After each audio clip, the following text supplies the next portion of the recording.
Hello, it's been a few days. So I'm going to do another reading for you all.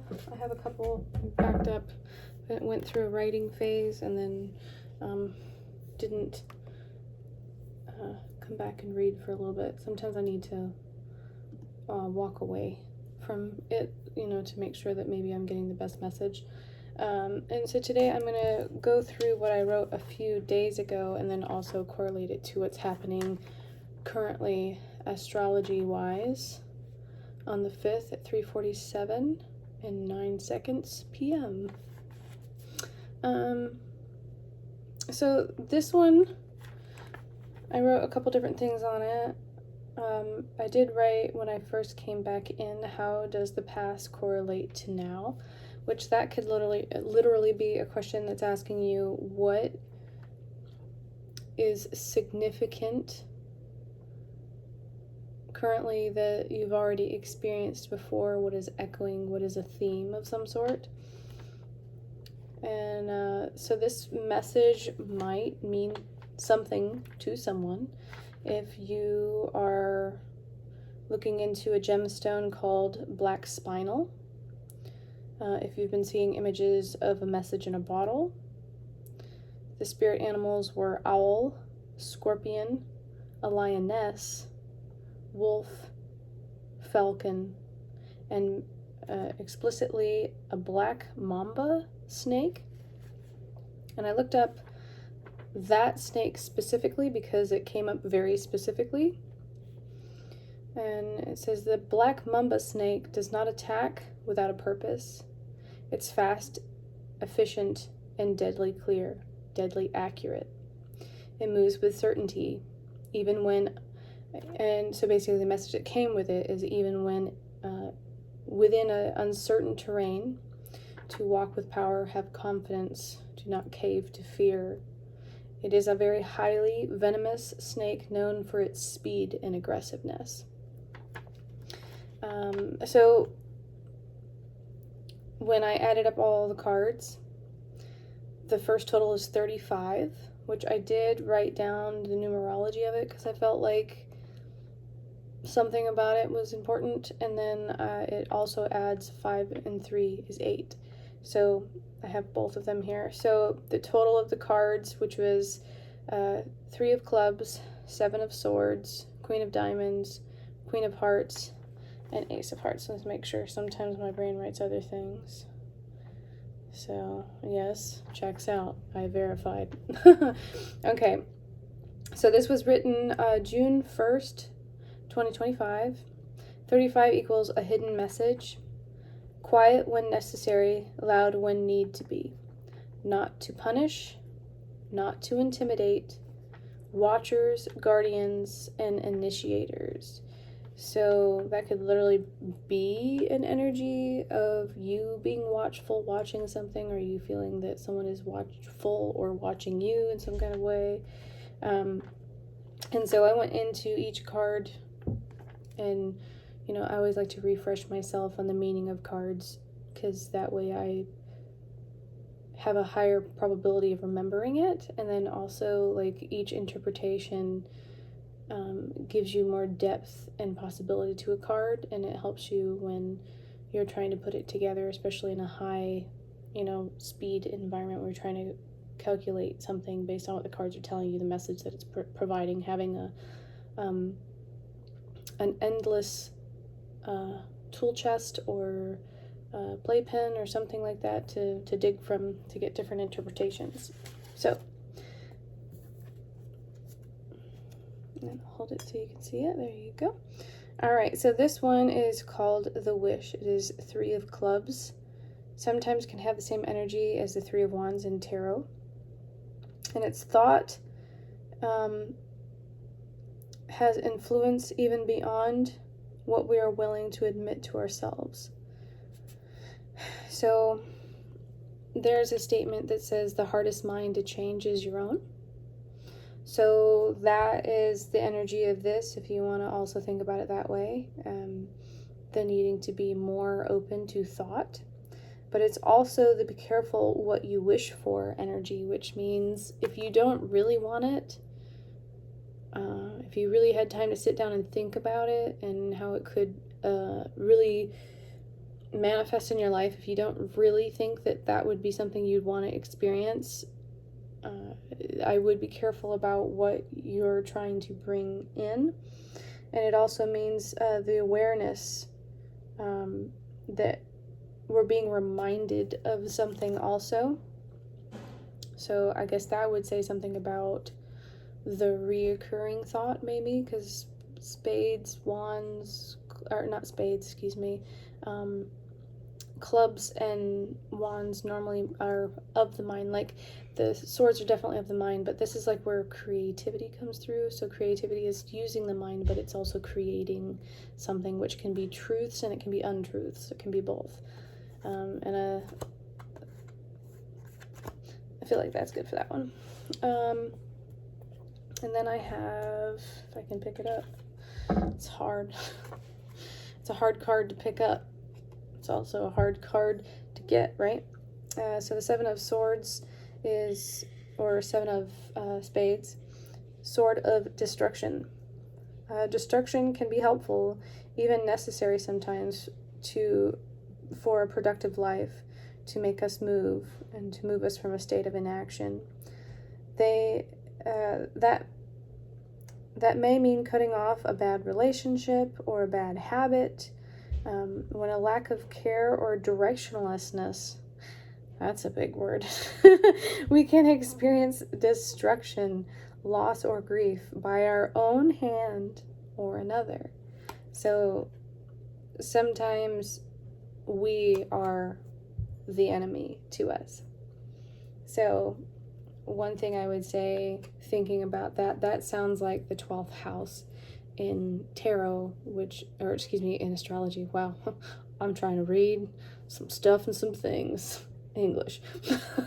Okay, so the South Node in the 12th house, this is the subconscious mind, the place in our brain where we're influenced by what we've experienced in the past.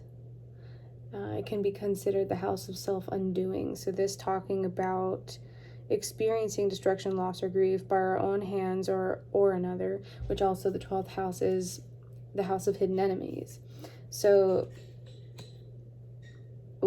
one of the things I would like to say is, I mean, obviously it's one thing to experience it, it's another thing to, look at cards in an astrology map and not be feeling what the sensation of it is for this particular person. But when you think about when you're going through something that's very deep, it triggers everything in us from the way that we respond to things, or we've always responded.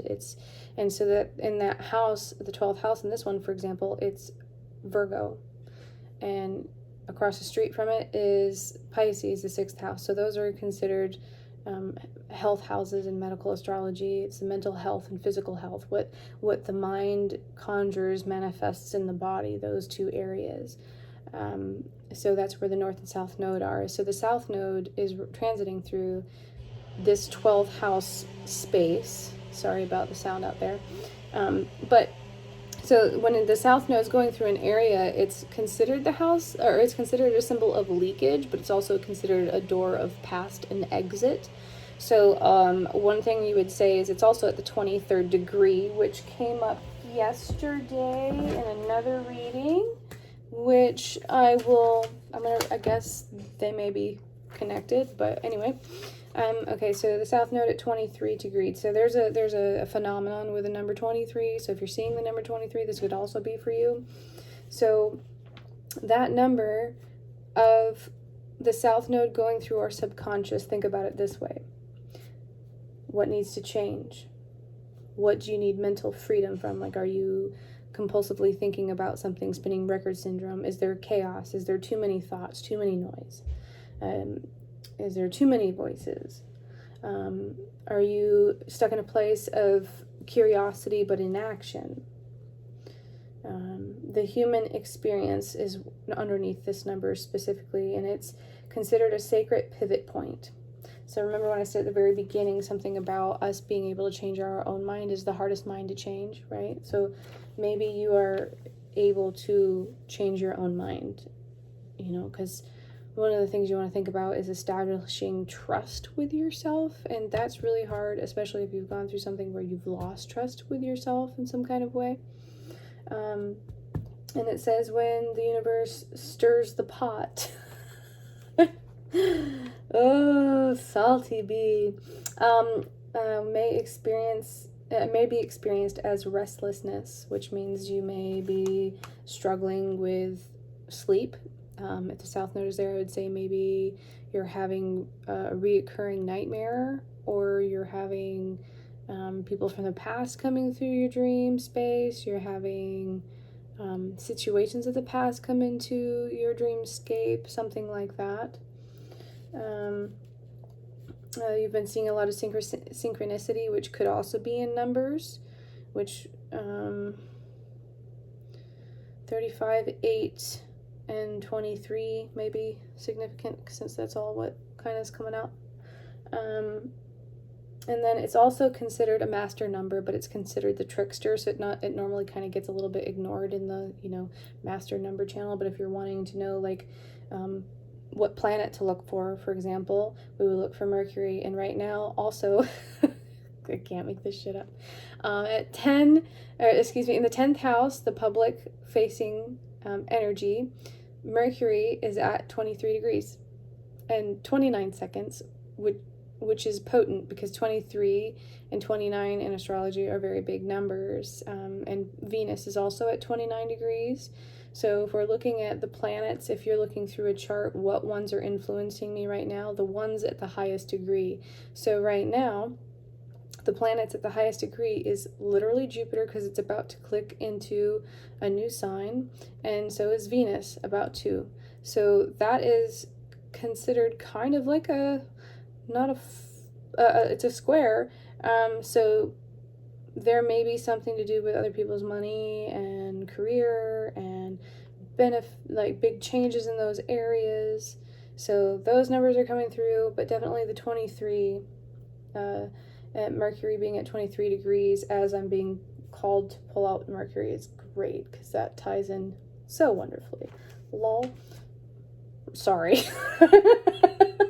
All right, a frequency number, which means that it's not just a number, it's a number that you feel, you sense in some kind of way. It's like the undercurrent of thought that has like a true vibration with it, which is not just a thought, it's like that there's something there to that. So I guess if you have a gut feeling or something that feels significant, pay attention to it. Showing up at the edge of change. That's one thing that happens a lot with this number, is 23 is seen as things start to change. And 23 also equals 5, which is how many cards are in this reading. 5 is change, right? So humans have 23 chromosomes. The blueprint to a physical form, our ability to have memory, our ability to access our ancestry and our inheritance, what came through the line. Uniquely, Julius Caesar was stabbed 23 times. And so 23 can sometimes, I guess, with this impossible card that I can't pick up, 7 of Swords, this is considered being betrayed or backstabbed or something like that energy. But it can come from a force that it kind of meant to hurt you, but it does more damage to somebody else.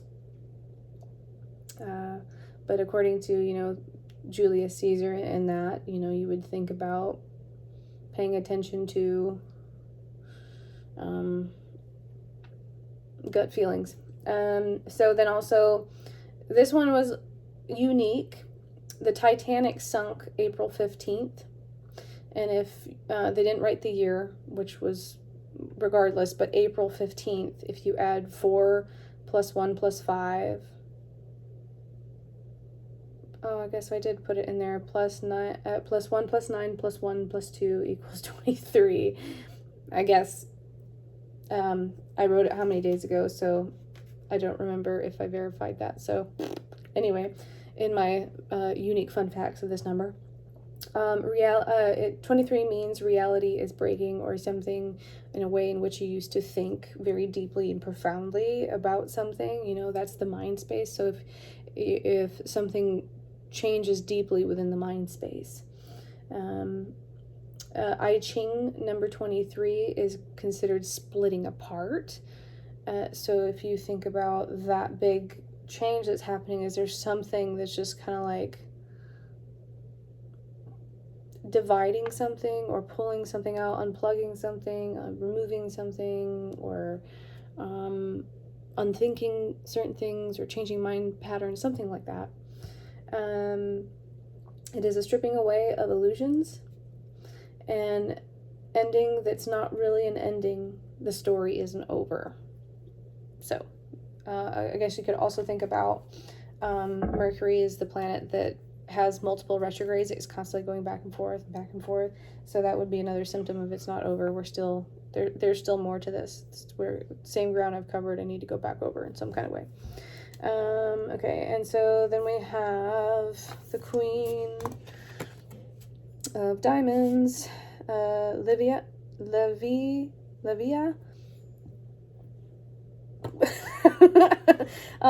So it's considered wealth acquired from her high position, and not everything valuable is a possession.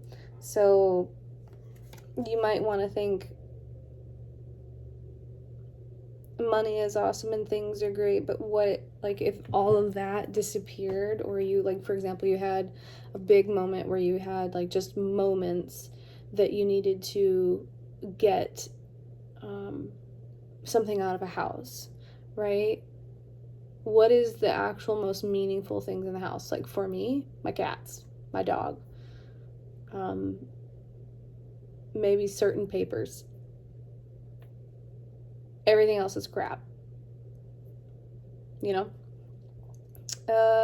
And then I wrote something about this card. There's something about a bluish bruise of some sort. So maybe you literally have a bruise. Maybe that's an identification. If this is talking about you, you probably have a fresh, beautiful new shiner. The energy of this is lively and pure. And sometimes there is an energy of pulling strings behind the curtain. Might want to, like, you know, pulling strings behind a curtain can sometimes mean what is the word? Manipulation. Sometimes, you know, puppet pulling strings. But it can also mean someone who works from behind the scenes. And if I was going to say that energy, we'll look to in the 6th house in this chart physically. The North Node just had Saturn go through it. Now Saturn is on its way away from the North Node. It's not going to touch that for maybe 30 years, right? So this energy that just happened over the last first part of the year, energy closest of Saturn and Neptune in it, we're not going to experience that for maybe 18 and a half years, actually. Anyway, but this particular way, you won't experience it. There's always a theme, but anyway, continuing. No, the North Node is about to make a conjunction with an asteroid, a planetoid called Nessus. I brought up Nessus before. Nessus is not an awesome dude, but for the collective, everybody's going to be experiencing that energy. And so that talking about the pulling of strings behind the curtain. And then I wrote a name adds to number 8. So I don't know if someone's like literally adding up the letters of someone's name, but it does equal 8. And then I see that I've circled down lower 8 and 11. So maybe you're saying 811 in time, maybe. Okay, so then we get Deja, and she is an energy of possessing a softness that is a strength that sometimes people take for granted. Sometimes people think softness, quietness, gentleness is a weakness, but it's very stealthy. And her eyes closed point to an importance of her inner attunement. Already seen deja vu, which can mean the synchronicities, or if you're having dreams and they seem to be happening in reality, something like that. This card can talk about experiencing a time loop or soul memory, which go back to the South Node at 23 degrees in the 12th house, bringing back that type of that dream vision or something. And the energy of magnetic eyes. So if somebody has very intense eyes, either to you or just that's one of their features, is they have striking eyes. And I wrote down, I am the moment that repeats, but for a purpose.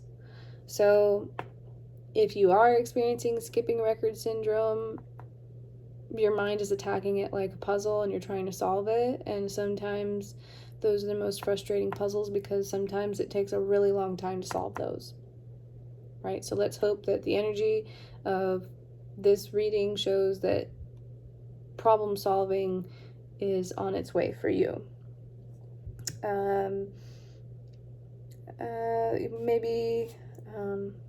Maybe a feeling of out of time, but you're actually ahead of schedule. Like sometimes we think, we like to fixate a lot on how old we are, right? And we like to think, oh crap, I'm getting older, I'm running out of time, I don't have time to do all these things. It can be time to live my dreams, time to travel, time to do what it is I want to do, time it is to have kids, time it is to do that long vacation you always talked about doing, whatever it is, and it's time I go see somebody, it's time, that. So, okay. So, Agana, I don't know why, sometimes I just really struggle with names. Agana, your heart may feel like a lonely little hunter, like the birds of prey, seeking basic fulfillment, but also one who craves desire, thirsty for devouring affection, nest where love is found. And it's funny because this card is just like giving you the wink, So I wrote down a few things to correlate with all that information if none of the other things that I said made sense. And it's, you may feel as if your mind is trying to break free from its own containment. And you could literally be having migraines. So if I look at this chart and it's Virgo. Virgo is already a tendency to overthink things, right? To overanalyze, to try to fix everything. Everything needs order. Everything needs to be a specific way. And sometimes stress can just be the reason why we're having headaches. Or it can just be the stress of not being able to solve something, to fix something. There is no remedy perceived at this moment, right? You want to think about the energy of that and how it can impact your actual physical self. So if you want to think, Virgo is our hygiene, how well we take care of ourselves, and Pisces can sometimes be the place where diseases manifest and different types of experiences in the world, and how our mind really shapes our reality and different things like that. So with that energy coming into conjunction with Nessus, we want to be aware of negativity in the mind space coming out into our physical environments that we experience on a daily. Could be work, but it could be a feature that we're trying to focus on and get rid of. But everybody has narcissistic tendencies. Everybody does. But the collective is going to become very aware of the power of manipulation, the power of changing just the right amount of details to lead the information astray. That's literally what could be one of the energies of that. Telling half-truths. How one little lie can breed so many untruths. So that energy also, if you're thinking about it in a mental, physical way, when you're looking at yourself in the mirror, you need to be kinder to yourself. Mirrors could just literally be important. Also, the amount of the word coming up for you. Possibility of a mental space of intense stimulation. That of like obsessive or looping thoughts. And to let go of a narrative that is draining your vitality. Now, we can be so stuck in a situation that nothing we have done has fixed it.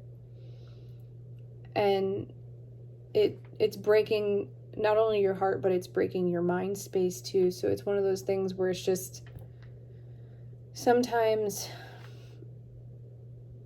it's a lack of effort to fix the situation that you're thinking about, or it's the over compulsive attempts that are being perceived in a negative manner. Cutting illusions around guilt and shame or unmet desires. So that can be a thing, the negative space inside our mind, the unwanted, unlovable, whatever's I'm, when you talk to yourself kind of like, oh, I'm so stupid, I should know better, I should be smarter, I should be all these things. And it's kind of degrading to like you, in every way. But sometimes, when we mess up, we take it extremely personally. And, letting yourself down is probably the worst sensation in the world. It's letting other people down is gross, but there's a feeling of harshness that cannot be underestimated when it's here. That's, you can get away from everybody, but you can't get away from yourself. And that's where I think this energy is like trying to pull you into yourself to like visually attend your mind space and pull weeds there. Sever unhealthy inner echoes or unhealthy dynamics with loved ones. Now that one's hard because that takes two, right? It takes everybody involved to fix that stuff. But if people want to be in your life, they will find a way. And if they don't, if you have tried your very best and nothing you do seems to work,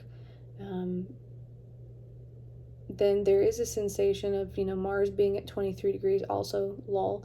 Mars 23, Mercury 23, North Node 23. Dang. So Mars is considered scalpel, the scissors, sometimes the place where we need to be more forward. But if you're thinking about it taking place in the 11th house of our goals and sometimes our groups, our friendships, sometimes Mars does kind of go through there and shake all that area, just kind of give it a nice little haircut and ask yourself, is this a positive place for you to be? Is this a place where you can excel? Are you going the right direction? Because Mars has a tendency to go fast. I like to call him Ricky Bobby, so don't be in a hurry to pursue friendships, careers, or long-term goals that you really, I guess it could go back to when I first said something about making sure the full commit. If you really want to do it, don't sign up for something you don't really feel the heartstrings for, because it definitely looks like long-term goals, career sector, and possibly a daily work environment changing could be possible. Or it could be, if you change your environment, you're apt to become happier, because then Jupiter entering your career space could mean that becomes a happy place. Sitting between pain and emotional truths. Sensuality is not a currency. Soft but strong. Sad but wise. Sometimes the lessons we learn do make us sad.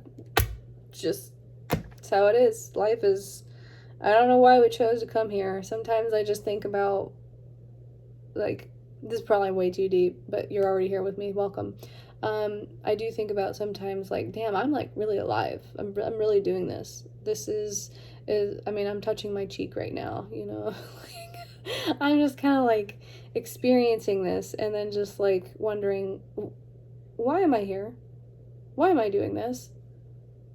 You know, I do feel it matters, because if you just think about all the people in the world who did impactful things to our existence, both negative and positive, you know, those names, those people, if we ever think that we don't really matter, just look to those people and the impact that they've had on our lives and everybody's lives in the world. And even that thought alone, you know, so then you come back into yourself and you're like, okay, so how am I impacting my loved ones and, you know, my clients and my fans and my friends and my family and my loved ones, even my animals, you know, thinking about that, you know, that's probably a little bit deep, but that's where I go. I go all the way, like Alice just fell all the way down the hole, never stopped, just kept going. You've been here before, which that's the thing where I said something about how does the past correlate to now? So that energy of what could be an energy coming back to be resolved, to be fixed, or, you know, another chance could also be a word that comes through with that. What will you do differently this time? Opening up to new visions of what love really is. Not based on survival, shame, or sacrifice. Again, as echo, the word agony. So this guy here kind of echoes the word agony. It's kind of like Mars equals the word passion. So passion is something that we feel so driven and you know, it's how we show our love and how we come forward in different ways. But it's also, passion is a word for pain, right? So oof, you know, if it doesn't make you feel something, is it worth doing, basically? And then so the number 8 is the last thing that came out, and it equals power, mastery, karma, manifestation, resilience. It equals success through endurance. It equals cause and effect, which would equal the place of karma where Venus looks like she's coming into an 8th house for somebody. Venus squaring Jupiter there can equal maybe an increase in finances, an increase in support of some way, ruled by cause and effect, ruled by Saturn. So then we look for Saturn's equal coming into the house of relationships. So it's asking you to have, honestly, one of the words associated with Saturn is boundaries, right? So you may just need to work on boundaries within close interpersonal relationships, within business partnerships, with intimate ones, different things like that. It can also where you need to be a little bit more independent, because Aries equals the independent, maybe where you need to go towards something a little bit solo for a little bit. Doesn't mean you're, like, if you're in a relationship, doesn't mean you can't be in the relationship, or there's something happening with it. Sometimes it can, but most of the time it means like where you have to have more independence, where you become less codependent and different things in that kind of energy. And Chiron's also there, so I would say, is there a wound, an intimacy wound within your relationship sector? Is there healing capacity that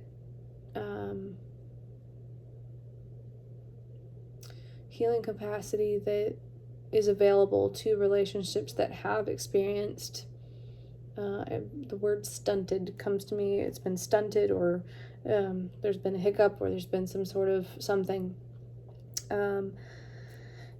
Saturn is considered a taskmaster, and a karmic accountant. Sometimes misunderstood as the grumpy grandfather, or a misunderstood grandfather, or ornery something kind of energy. But in our business partnerships, especially since Venus is there and Chiron's there, is the wounds within business partnerships, or the healing within that. And it's I wrote something really silly here. It was, you have to earn your banana sticker with Saturn. There is no free passes with Saturn. You gotta earn your banana sticker. You gotta earn that golden star. But it does mean sometimes that energy of how we can become a workaholic, or where we try really freaking hard and obsessively towards something in a specific direction in the house in which Saturn is, where we try really hard. So you want to think about, maybe sometimes you might have to ask yourself, am I trying for the right reasons in a healthy manner? Am I respecting my boundaries and somebody else's boundaries? Or am I pushing people away and disassociating and creating walls and hurdles and blocks in a space where I should be, where I should feel safe? And so Saturn can sometimes ask us also to be realistic with our impulsions. It can also be control issues, right? Where we lack the ability to control something.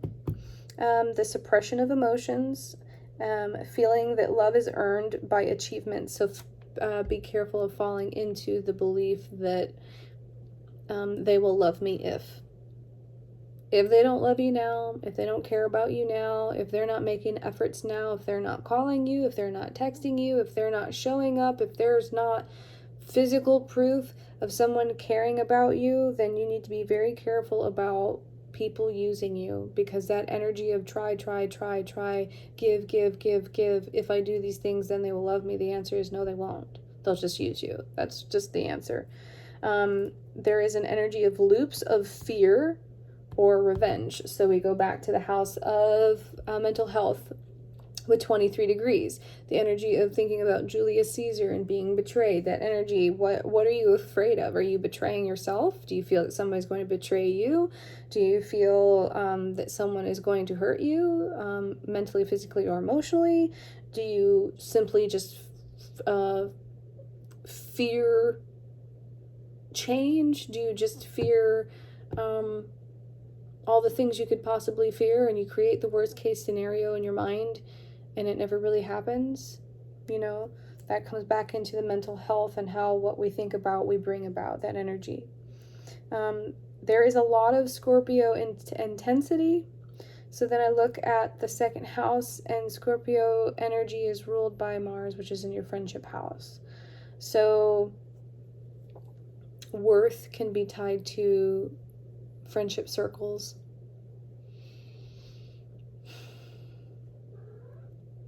So be aware of a tendency to correlate your worth to things, items, money, which would be this energy here, your worth energy, right?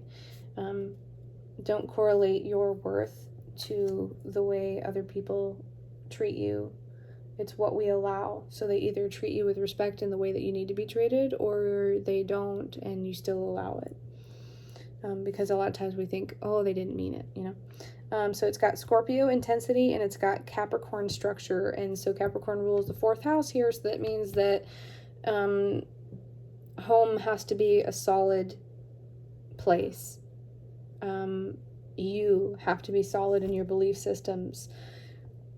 Family dynamics have to be solid, but sometimes that can also mean that we've experienced them being the opposite, which is cold, right? Because Saturn is considered cold and distant, and sometimes a father figure, that can also be a thing. And the last thing is the tendency to be able to bounce back stronger every time. So if I could leave you with one message for today, is that you are stronger, you are wiser, you are smarter, and you are more beautiful or handsome than you give yourself credit for. And a lot of times we are our own worst enemy, and we just need to give ourselves a little bit more credit, and also reach out if we need help. If our mind space becomes such a negative place to be that we feel like I need to add new thoughts, means probably I need new friendship circles. I probably need a more healthier work environment. I probably need better things to watch with my eyes and hear with my ears, and I probably shouldn't be associating so much to money or worth in frequency, as far as what I'm able to give. Sometimes we undergive, but in this scenario, I'd say probably overgive, just a teensy. Bye, guys.